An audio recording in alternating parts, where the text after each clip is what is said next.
Every poll out there says Liz Truss is going to beat you by a margin of 2-1. Why are you so far behind? Well, the only poll that counts is the one at the end of this thing, and we're only just getting started, Tom, right? See, you don't want to answer that question. No, look, I'm out and about all day, every day. I'm giving it absolutely everything I've got, and I'm fighting for the things that I passionately believe in that are right for this country, and I'm just going to keep doing that with everything I've got until the last day of this campaign, and I hope I get to see lots of you over the next few weeks. Let's talk about the main story of the day, or quite frankly, the main story of this whole contest, the cost of living crisis and energy bills. We had some terrifying new figures today. You'd seen some projections on where energy bills are going to get to, rising to some £4,400 a year, potentially next April. They're around £1,900 for the average family now. That's a monumental rise. Now, you've announced today you're going to use the same framework, in your words, that you used in May as Chancellor, direct support, grants, payments, whatever you want to call them, for families. In May, you spent £15.3 billion helping people pay their bills. Are you prepared to say to spend the same figure again? Well, look, I don't think that will be necessary, because what we're talking about now, Tom, is the extra increase on top of what we thought. And we already thought bills were going to go up to £3,000 when we announced that support. And it's really, really serious. And I think everyone should be under absolutely no illusion about how difficult it's going to be for millions of families this winter. And our responsibility as a compassionate Conservative government is to make sure that we support those who most need our help through that. And that's what I did as Chancellor for 2 years, and that's what I'm going to do as Prime Minister. And I want to go further than I did previously, because the situation is worse. It's right that we target that on the people who most need our help, and today I announced what I did because I wanted to give those people peace of mind. And the only way to help them is with direct support, because tax cuts alone are not much good if you're a pensioner who's not earning any extra money. They're not much good if you're working hard on the national living wage, because Liz's tax cut is worth about £1 a week for that person. It's worth £0 for a pensioner. That's not right. That's not a policy that's going to help people get through the winter. And I think it's wrong that she's ruled out direct support to families, because we as a Conservative government have an obligation to help those who are most vulnerable. That is the only way to do it, and that's what I will do. Believe me, I'll have a few questions for Liz as well on this one. But I just want to clarify, in May you spent £400 per household, free money, rich or poor, to help them pay those bills no matter what their income is. That's the sort of thing you'll do again? No, because I think what we need to do is target our support for the most vulnerable. So what I announced... Every household, no matter how rich or poor, won't necessarily get free money this time. No, because what I want to do, first of all, is cut VAT on energy bills, because that's one of the levers that we have. It's a Brexit opportunity, which we can deliver, and that provides some support to everybody. But where we need to go further is particularly for the most vulnerable households. Look, and we're lucky. There'll be lots of us here in this room tonight for whom, look, it's going to be difficult, but it's manageable, right? Or it means you go without the luxuries, the extra things in life. But there are millions of families for whom it is simply not possible, no matter how hard they work, to come up with that kind of cash. And that's why our support should be targeted not on massive tax cuts for very wealthy people, but should be targeted on helping the people who most need it. And if we don't do that, I can tell you, not only will millions of people suffer, we will get absolutely hammered when it comes to an election. The British people will not forgive us for not doing that. Let's talk about...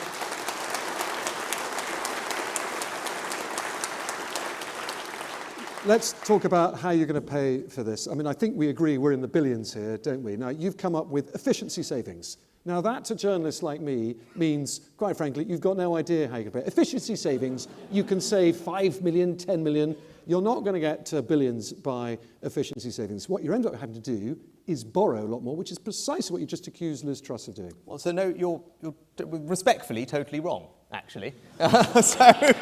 So what did I just do in one of my last things as Chancellor? Because we had to find some extra money to send to Ukraine, right? Because we wanted to keep supporting them with their war effort. And I didn't just find 5 million or 10 million from a roundabout government. I found £1 billion by efficiencies across government, and we sent that £1 billion to Ukraine to provide support for them. So when you say, oh, you can't find efficiency savings, you can only find 5 or 10, I literally just found £1 billion, and I did that a couple of months ago. So yes, I can find efficiency savings, and that's how we should pay for this in the first instance. Which I suppose begs the question, why didn't you find more efficiency savings then? But let's not get into a trap on that. Well, because what we needed to send them was about £1 billion, and I found £1 billion. Because, look, it's really important that we continue supporting Ukraine in their efforts against Russia. I think it's something that we're probably all very proud of in this room, right?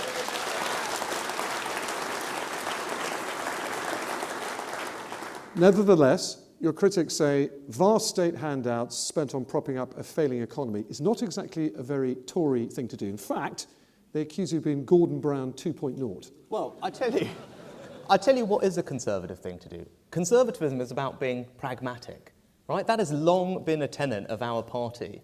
And we've got to take the world as it is, not how we would like it to be, right? So if we've got a situation where millions of pensioners, for example, are going to see increases in their bills of £1,000, right? They're not in work. Liz's tax cut or any tax cut is not going to help them. So how else do you propose that a Conservative government that wants to support some of those vulnerable pensioners does it? Now, I think it's an entirely Conservative thing to give people dignity in retirement. I think it's an entirely Conservative thing to support the most vulnerable pensioners, and that's what I'm going to do.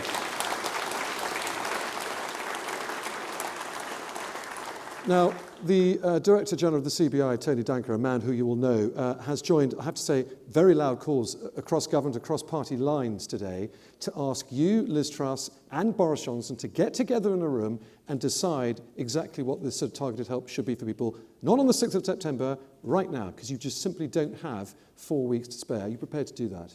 Well, of course I'm happy to do that. But as you can see, we're in the midst of a leadership contest where the answer to that very question is at stake, right? So get into a room and sort it out. That you are prepared to do that? You'd like to do that? I'm looking at our party chairman. I'm not sure how we'd feel about curtailing this process. I'm not sure how all the rest of you would be. It's simply getting in a room and agreeing a policy. Hang on, we are actually having this debate, Tom, because it's an important debate to have. Because you're going to hear one point of view from me about how I think we need to do it this autumn and winter. I believe it is the only way to do this, to actually help the people who need our help. And then in 15 minutes' time, you're going to hear a completely different approach, right? And the question is, if you only want to help these people with tax cuts, I'm struggling to see how it's possible. Right. So we can get in a room all you want, but at the end of the day, that policy is not going to work. So if you can get Liz to change her mind on that when she talks to you, I'm very happy to get in the room and we can hammer this out. Okay, let's see what Liz says and see if we can have some peace by the end of this. I suspect you're probably right, and we won't. Let's move on, though. We're in the red wall here as well. You know, Darlington was a Labour seat for 27 years before 2019. How are you going to repeat your predecessor's feat, Boris Johnson's feat, of winning 55 seats across the red wall? Because, as your critics say, you're no Boris Johnson.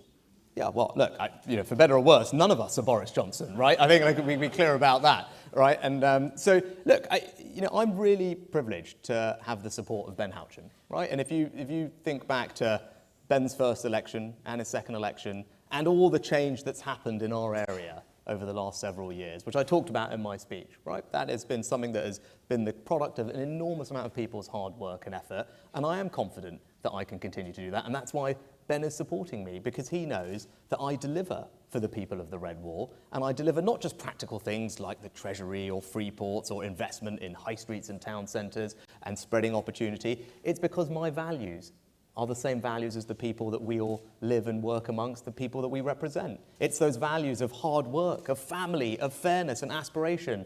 It's not about blue wall or red wall. Those are British values, and they're Conservative values. They're my values, and that's how we're going to win all these seats. All right, let me.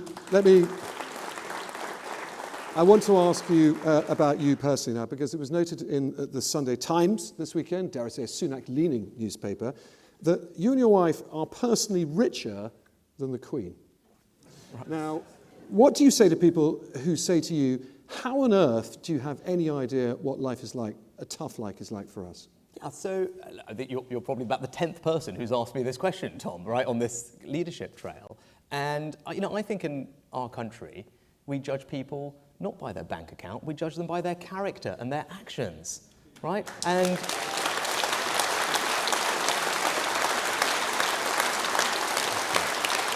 right. And yes, I'm really fortunate to be in the situation I'm in now, but I wasn't born like this, right? My parents worked really hard to provide me with all these opportunities. I'm not going to apologise for what they did for me. And in fact, that's why I want to do this job, because I want to provide those opportunities for everyone else. That's what Conservative governments do.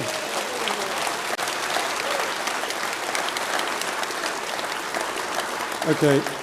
I want to get into a little bit of quick fire just to get some sort of pretty straightforward answers now, because we're coming to the end of my turn. Soon it's the audience's turn. State spending is pretty popular in parts of the north, perhaps more popular than parts of the south. I wanted to ask you, public services are going to be hit really hard by inflation. 13% hits the NHS and schools just as much as it does individuals. So are you prepared to keep NHS spending, real terms, where it is now? The NHS spending is fine where it is, and what we need out of the NHS is more reform, more efficiency. That's what I'm going to deliver. The important question here is you're going to have to spend 13% more on the NHS to keep it the same budget real terms now. I think you just said you're prepared to do that. No, I'm not prepared to do that. A number is also not right. But in any case, I did something very difficult as Chancellor. Well, this is the quick fire. No, well, this is a really important question because it's the most important public service, right? And it's a thing that everyone does rely on, and it's not working as well as it should right now, right? Now, I did something difficult, which was getting some more funding into both the NHS and social care, which for too long has been the poor cousin of the NHS. We need to fix that. But look, we're Conservatives in this room. It's not just about putting the money in. I did do that because it was the right thing to do. Whether it was popular or not is a separate thing. But now we've got to move on to reforming and getting the efficiency out of it. Now, I've got a bold plan to do that. I'm sure we'll talk about it in the Q&A, but it means being radical. It means being tough on the things that we were too scared to confront, like missed appointments, which I want to clamp down on. But that's what we're going to do to get better performance out of the NHS. That's what Conservative governments deliver, and that's what we need to do if we're going to get people's taxes down. Okay. And that's what we want to do, right? Okay, now the real quickfire starts. This should be a bit easy for you. Should the parliamentary inquiry into whether Boris Johnson misled Parliament continue? Yeah, I mean, absolutely. The MPs who are on that panel will make the right decisions for all that, and I fully support them. You're an MP. Do you want to continue? The privileged committee should make all those right decisions. That's why we have a parliamentary. It's not a government decision, and there's an important distinction, right? Because Parliament is its own entity. There are independent MPs who are on there who will make all the right decisions. But look, as a general question, I think trust and integrity and decency in politics is really important. And as Prime Minister, that's what I want to bring back to governing. Just on Boris Johnson, this is really straightforward. Is Boris Johnson's downfall his own fault or someone else's? His own. Okay, there's quick fire. It's an answer. Powerhouse Rail.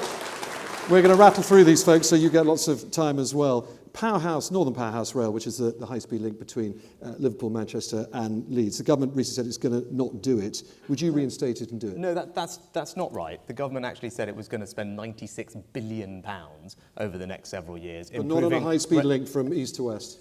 Yes, actually, improved connectivity across east to west. Believe me, I know. I travel from North Darlington to Manchester, and it is a nightmare, right? And it's far easier to get to London, and we will fix it, right? We're going to fix it, and we're going to get that journey time down to half an hour between Leeds and Manchester. We're going to connect up all the towns and cities of the north. I was proud to do that as Chancellor, and as a Conservative government, for the first time, people are recognising, gosh, these guys are investing in the north, they get it. And as Prime Minister, I'm going to carry on doing exactly that. You won't change the current government plan on it, though? No. Okay. If you lose this contest and you're invited to serve in a Liz Truss cabinet, will you? Yes. In any job? Yes. Okay, that's great. That really was a quick fire. Thank you. Tom, you know, it's not the first time these questions have been asked, right? It might be the first time this audience has heard them. Finally, and I'm going to ask this of Liz Truss too, and then it's the audience's turn. Your predecessor's personal failings is one of the main reasons why we're here. Is there anything you've done in your past life that could one day embarrass your government? Or is every Prime Minister entitled to a past? Oh gosh, well, I mean, everyone has a past, right? I mean, I think, and look, mine, everyone knows about. I've been in a serious, significant job in the public eye for the last 2 years. So, and look, the most embarrassing thing that's happened to me is I, struggled to pay for the petrol in a car that wasn't my own, right? So I think you all know about that, right? And since then, someone's taught me how to use that contactless machine. And I tell you, it's an amazing modern marvel, this technology these days.